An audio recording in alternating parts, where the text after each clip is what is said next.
कौलिया कौलिया सजना शाग को आपण माने थरे एही परी स्टाइल रे बनांदु। से गरम भात हेउ किंबा पखाल भात सबुथिरे भारी बढ़िया लागिवो। मु सजना शागटी को किपरी नुआ उपाय रे प्रस्तुत कली आपण माने वीडियोटी को फुल देखंतु जानि परिबे। नमस्कार, किरण ओडिया किचन रे आपण समस्तंकु अनेक अनेक स्वागत। आजिर एही सजना शागर रेसिपीटी बनाया पई मु एठी प्रथमे नेइछि फ्रेश कौलिया सजना शाग। एठी आमे शागटी को बाछिबा माने डेम्फुरु शाग को अलगा करिबा। एठी सजना शाग बाछिबार गोटे टिप मु कहूछि। आपण माने सजना शाग को गछरु तोलंतु किंबा बजाररु आणंतु। शागटी को 2 ରୁ 3 घंटा रखिला परे देखिबे शागटी डेम्फुरु अति सहजरे बाहरी आसिबो। दर्शक बंधु, जदि आजिर एही रेसिपीटी आपण मानकु पसंद लागे ताहाले वीडियोटी को लाइक करिवे, कमेंट करिवे, शेयर करिवे। चैनल जदि नुआ थिबे चैनल को निश्चय सब्सक्राइब करि नेबे। एइठे देखंतु सबुतक शाग को मु डेम्फुरु बाहर करि नेछि। एथर एही शागरे पानी को देई 2 ରୁ 3 थर भल भाबरे धोई नबा। एबे एही शाग को गोटिए छणा साहाय्य छाणी करी बाहर करिबा। एथर चलंतु रोसेईटी स्टार्ट करिबा। सेथि पई गैस उपरे बसैछि गोटिए कड़ेई। कड़ेईटी गरम हेले आमे सेथिरे देई दबा गोटिए चामची सोरिष तेल। तेलटी गरम होला परे आमे सेथिरे पकेइबा बिरी बड़ी। एबे गैसर फ्लेम को मीडियम रे रखी बिरी बड़ीटी लाल हवा पर्यंत भाजी नबा। एइठे देखंतु बड़ीटी आमर लाल होई गलानी। एथर प्लेट को तापरे सेही सेम करे रे आमे मुग डालटी को भाजीबा। एठी आपण माने लो फ्लेम रे मुग डालटी को भाजंतु, नचेत डालीटी पोड़ी जीवो। एमिति थरे आपण माने मुग डालटी को देई शागटी को बनेई नेबे ना, देखिबे बहुत बढ़िया टेस्ट आसीबो। एइठे देखंतु मुग डालीटी भल भाबरे भाजी होई गलानी। एथर एहा को प्लेट को बाहर करनबा। आउ एहा को आमे सिझेइबा। सेथि पई गैस ऊपर बसैछि गोटे प्रेशर कुकर। आउ भाजी रखिथिबा मुग डाली को भल भाबरे धोई करी सेथिरे देदबा।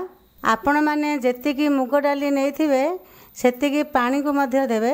गोटे हुसिल आसिया पर्यंत एहा को सिझेइबा। एइठे देखंतु आमर मुग डालीटी भल भाबरे सिझी गलानी। एठी मु भाग माप अनुसार पानी को देइथिबारु मुग डालीटी अधिक सिझिनी, पूरा परफेक्ट भाबरे सिझिछि। एथर एहा को रखिबा साइड रे। चलंतु रोसेईटी स्टार्ट करिबा। 2 ରୁ 3 चामची सोरिष तेल। तेलटी गरम हेले सेथिरे देई दबा गोटे चामची जीरा सोरिष। तापरे आमे सेथिरे दबा 2टी सुखिला लंका। फुटणटी फुटिगला परे आमे सेथिरे देई दबा काटी रखिथिबा पियाज को।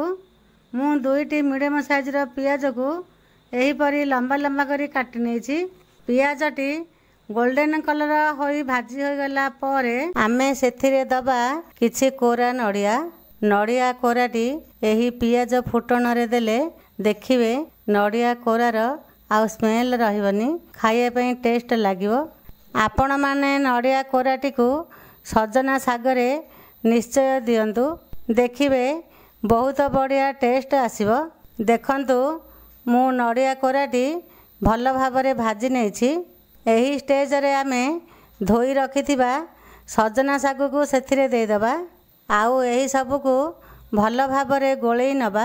तेबे दर्शक बंधु, मु मोर एही चैनल रे एही परी भाबरे नुआ नुआ रेसिपी शेयर करे। आपण जदि बिल्कुल मिस करियाकू चाहू नाहंती तेबे निश्चय सब्सक्राइब करी रखंतु।